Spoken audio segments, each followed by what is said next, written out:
fahre ich dann durch ganz Deutschland mit meinem Auto und besuche dann die Spiele und versuche neue Talente, aber auch unsere vorhandenen Spieler, die bei uns unter Vertrag sind, zu unterstützen, dabei zu sein. Okay, then I have to ask you this question. You're working as a scout in an agency.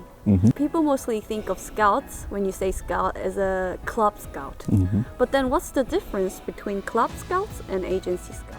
Also im Wesentlichen wird in beiden Fällen ähnlich gescoutet, nur der Fokus ist ein anderer. Im Vereinsscouting wird sicherlich auch auf das Mannschaftsklima geachtet, passt der Charakter in die Mannschaft hinein. Und für uns steht der einzelne Spieler im Vordergrund. Kann dieser Spieler eines Tages Profi werden?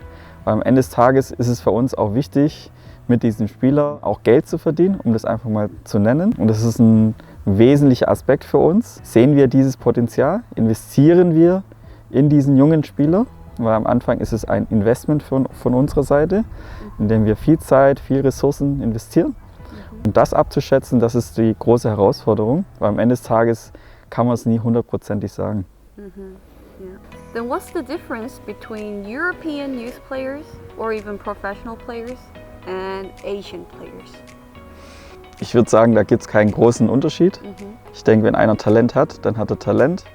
Ich würde es vielleicht in Charakterzüge unterscheiden, aber ansonsten, wenn einer gut ist, wird er sein Ziel immer erreichen, zur richtigen Zeit, am richtigen Ort, gesund zu sein. Das ist die große Herausforderung dann für das entsprechende Talent und genau. So not much difference if you just have one goal. Ich tue mich schwer mit Vorurteilen. Die Spieler aus Japan sind so, die Deutschen sind so, die Italiener sind so. Am Ende des Tages ist es der Charakter, der passen muss. Und da ist es eigentlich egal, aus welchem Land, meiner Meinung nach. Natürlich kann man ein paar Charakterzüge erkennen, aber jeder hat die Chance, sein Ziel zu erreichen, wenn er das passende Paket mitbringt. Then this would be almost towards the end of the interview. Is there any good or well-known players that you ever spotted when you were scouting? Inni, hast du Zeit mitgebracht? Oh, you need a long list. You have a long list. Ja. Es ist doch klar, wenn man viele Spiele anschaut, wird man viele Spieler mal gesehen haben, mal zufällig gesehen haben, mal öfters, um dir aber ein paar Spielernamen zu nennen. Wir sind jetzt hier bei den Stuttgarter Kickers. In der U17 habe ich das erste Mal Jamal Musiala gesehen gegen Stuttgarter Kickers. Wow. Und interessant bei ihm war damals, er war sehr dünn, Skinny Boy. Und hat in der 60. Minute Krämpfe bekommen und sein damaliger Trainer Klose hat keine Anstalten gemacht, ihn auszuwechseln. Er wollte ihn, glaube ich, einfach durchspielen lassen und er hat sich da durchgebissen, trotz Krämpfe, und hat dann tatsächlich ein paar Minuten später auch ein Tor gemacht. Und das war für mich schon beeindruckend, weil ich ihn noch nie vorher kannte und er trotzdem ein Tor gemacht hat und auch wirklich körperlich weit unterlegen war. Aber er hatte den unbedingten Willen, das Tor zu machen, und das hat mich schon beeindruckt. Ne? Ist jetzt nur ein Beispiel. Ich kann da jetzt viele weitere Beispiele nennen. Ich habe Eduard Löwen, der jetzt aktuell in der MLS spielt, bei Hertha BSC Nürnberg gespielt hat. Dann anschließend die Baku-Zwillinge. Baku aus Mainz spielt jetzt aktuell in Wolfsburg, Nationalspieler geworden. Dann gibt's noch. Ja, also ich glaube, wenn ich lange darüber nachdenke, könnte ich eine gute DIN A4-Seite füllen. Und dadurch hat man irgendwann ein Gefühl, was muss ein junger Spieler mitbringen. Und je öfter du Spieler gesehen hast, die dann von gar nichts zu Profis geworden sind, kannst du das dann für deinen eigenen Filter anwenden. How would you say, what's the best thing about your job? Also ich mag am meisten, mit Menschen in Kontakt zu treten, zu interagieren, zu kommunizieren.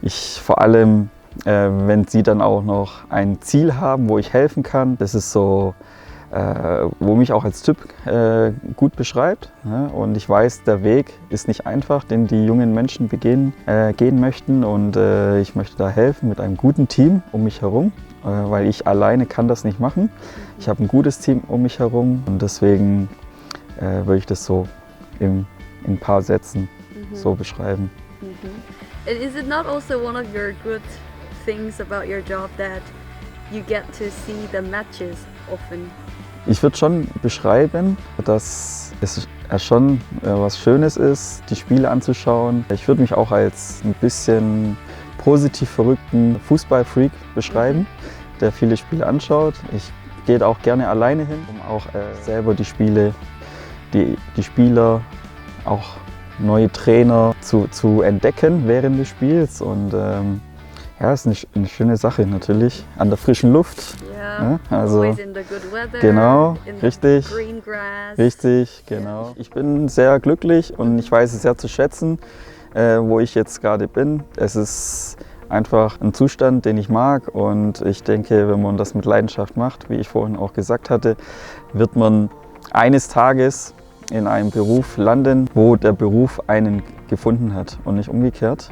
Und ja, deswegen bin ich froh, Inni, auch dich kennengelernt zu haben, ja, ne? Und viele andere Kollegen hier bei Apertura. Es macht Spaß und wir sind open-minded, wir sind international und genau. I think we had a lot of helpful answers from you.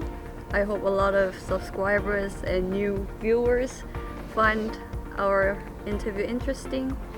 And thank you for your time today. Yeah, thank you, Inni. Hello to the subscriber. Wenn ihr weitere Fragen habt, könnt ihr sie gerne stellen. Ihr könnt auch unsere Social Media Kanäle folgen. Wir antworten relativ zügig, freuen uns, euch eure Fragen zu beantworten. Yeah. Wow, thank you. Now it's done.